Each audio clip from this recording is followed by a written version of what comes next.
Jelasin PPKN sedikit. Kan materinya ada Pancasila, UUD 1945, Konstitusi, norma sosial, sama pembagian kekuasaan. Kalau Pancasila itu mungkin yang harus diingat kan, Pancasila itu dasar negara sebagai ideologi juga dan sumber dari segala sumber hukum yang ada di Indonesia. Dia itu diusulkan oleh M. Yamin, Supomo, sama Soekarno. Ingat ya tanggal di sidang BPUPKI 29 Yamin, tanggal 30 Supomo, tanggal 1 Juni itu Soekarno. Dan ini harus baca-baca lagi, pokoknya cara ingatnya kalau misalnya keluar Soekarno itu yang, kalau si Yamin itu yang ada peri-perinya, terus terakhirnya kesejahteraan rakyat. Kalau Supomo itu yang persatuan pertamanya, terus dia kata-katanya tunggal-tunggal gitu, nggak ada perinya, keadilan rakyat terakhirnya. Kalau misalnya Soekarno itu yang dia pakai istilah-istilah yang lebih asing kayak internasionalisme atau perikemanusiaan, mufakat atau demokrasi, kesejahteraan sosial, dan yang terakhirnya itu ketuhanan yang Maha Esa ya. Terus dia itu dirancang lagi oleh Panitia 9 yang dibentuk oleh BPUPKI menghasilkan Jakarta Charter. Setelah itu disahkan pada sidang PPKI tanggal 18 Agustus 1945, hasil sidang PPKI sehari setelah kemerdekaan Indonesia. Terus hubungannya apa dengan UUD 1945? Bahwa Pancasila itu terdapat di dalam preambul atau pembukaan UUD 1945, tepatnya alinea keempat, sehingga pembukaan UUD itu bersifat fundamental, artinya tidak bisa diubah, karena jika diubah akan membubarkan negara Indonesia. Makanya itu hubungan eratnya UUD 1945 dan Pancasila.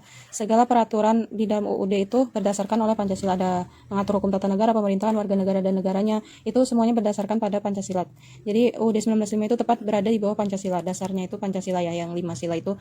Sila 1 ketuhanan, sila 2 tentang kemanusiaan, 3 itu persatuan, 4 persatuan dalam perbedaan ya, 4 itu kerakyatan yang berdasarkan dengan musyawarah untuk menyelesaikan suatu masalah, dan yang kelima itu keadilan sosial tentang keseimbangan hidup dalam masyarakat, menjalani hak dan kewajiban secara seimbang gitu.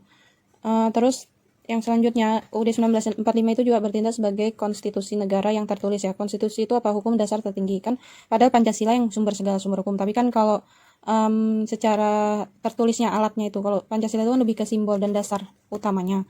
Tapi yang menjadi acuannya itu UUD 1945, karena UUD 1945 itu sejatinya adalah perwujudan dari Pancasila gitu ya. Dia tidak bertentangan. Terus hukum dasar tertinggi itu dia fungsinya untuk apa? Setiap negara harus punya konstitusi untuk mengatur penyelenggaraan negaranya supaya tidak mengakibatkan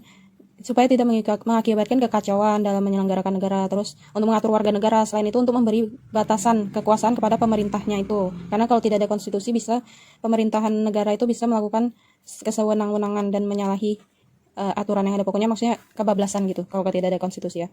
Nah terus yang konstitusi sendiri itu terbagi dua, ada tertulis ada tidak tertulis. Tertulis itu ada UUD 1945, undang-undang, perpres dan lain-lain, pokoknya yang tertulis ya.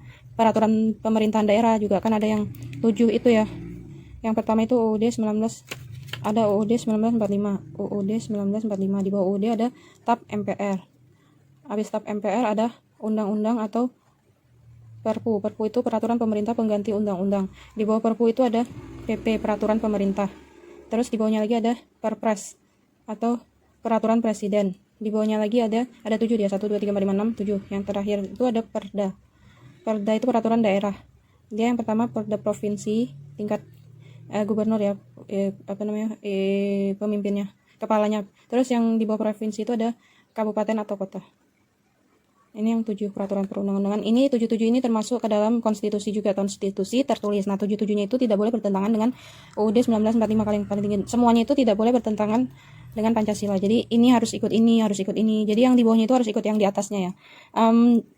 Sekian yang tentang konstitusi. Selanjutnya ada norma sosial, itu ada 4 susila. Ini udah tahu kan, susila itu pokoknya yang berasal dari hati nurani. Kita nggak boleh berbohong, harus bertindak jujur, tidak boleh membunuh. Pokoknya tentang asusila itu ya. Kalau sopan atau sosial itu tentang norma kesopanan, yang kenapa dibilang sosial, karena dia itu terbentuk di dalam masyarakat. Normanya itu dibuat dalam masyarakat. Sering disebut sopan ya. Cium tangan sebelum pergi kepada orang yang lebih tua, pamit, mengucapkan salam, mengetuk pintu, menggunakan tangan kanan kalau memberikan sesuatu dan lain-lain. Terus ada norma agama itu bersumber dari Tuhan, norma hukum bersumber dari negara, aturan yang dibuat sama negara, misalnya undang-undang tentang kayak pelanggaran lalu lintas itu hukumnya. Terus fungsinya apa? Untuk mengatur masyarakat, memberi pedoman dalam bertingkah laku, sama supaya masyarakat itu patuh, tidak kocar-kacir lah. Terus yang selanjutnya ada materi pembagian kekuasaan. Pembagian kekuasaan itu ada 2 tokohnya, yaitu si John Locke sama Montesquieu.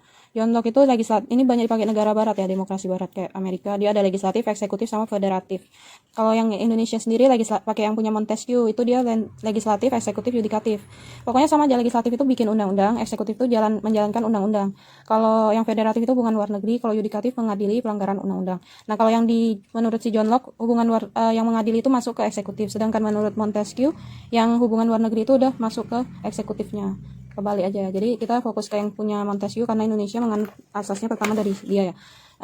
Anyway, ini disebut juga Teorias Politica yang punya Montesquieu. Dia prinsip pembagian kekuasaan. Bedanya apa? Pembagian sama pemisahan. Kita pembagiannya.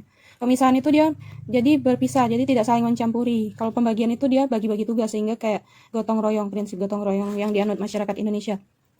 Setelah amandemen itu perubahan UUD 1945, jadi dia udah pasal-pasalnya itu udah mengalami amandemen sebanyak 4 kali, termasuk susunannya, batang tubuh, segala macamnya, kecuali pembukaan ya, karena dia fundamental, dia nggak boleh dirubah.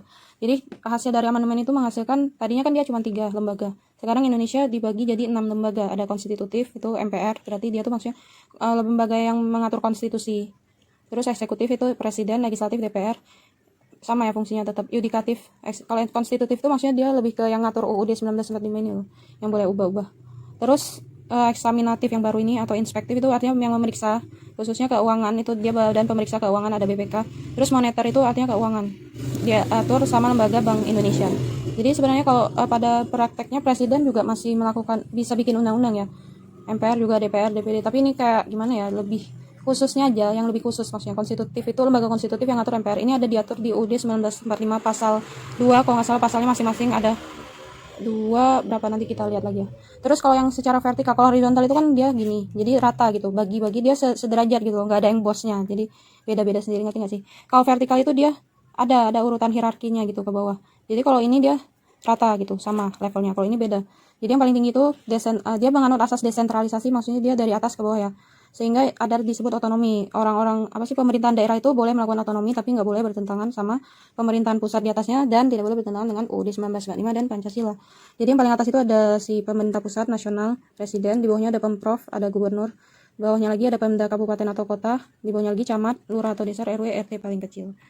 Masuk tentang kementerian sedikit ya. Kementerian itu berarti satu aja kan, katanya satu nomor. Kementerian urusan nomenklatur yang permanen nggak bisa dirubah itu ada 3, ada Menteri Dalam Negeri, Luar Negeri, sama Pertahanan. Terus yang urusan pemerintah bidangnya masing-masing ada 18 kementerian, nanti baca-baca sendiri ya. Terus ada yang namanya urusan koordinasi, lebih khusus dia untuk menangani, kayak lihat aja panjang kan. Kalau ini kan dia khusus tenaga kerja, sosial, kesehatan, itu aja. SDM itu energi dan sumber daya mineral, pokoknya dia satu aja bidangnya. Tapi kalau ini lebih kompleks gitu, lihat perencanaan pembangunan nasional, aparatur negara dan reformasi birokrasi, badan usaha milik negara, urusannya itu lebih ke menyangkut lebih dari satu bidang gitu. Ini Kementerian Pemberdayaan Perempuan dan Perlindungan Anak. Investasi itu satu aja kan katanya, tapi dia kata-katanya cuma satu, tapi dia tuh menyangkut kepada penajaman itu untuk urusan negara gitulah intinya. Menpora, pendidikan dan olahraga, dan lain-lain. Terus yang terakhir ada Menko, sering disebut Menko, Menteri Koordinator. Ini yang mengendalikan. Ada politik, hukum dan keamanan, ada bidang perekonomian, pembangunan manusia dan budaya, sama maritim investasi. Mungkin sekian aja ya tentang kementeriannya. Mungkin soalnya bisa nama-nama menteri nanti baca-baca lagi. Mungkin menteri di bidang pendidikan siapa? Mendikbudristek Nadiem Makarim, atau Ibu Susi udah nggak ya, maksudnya siapa tuh, Sri Mulyani bidang perekonomian. Baca-baca lagi, oke.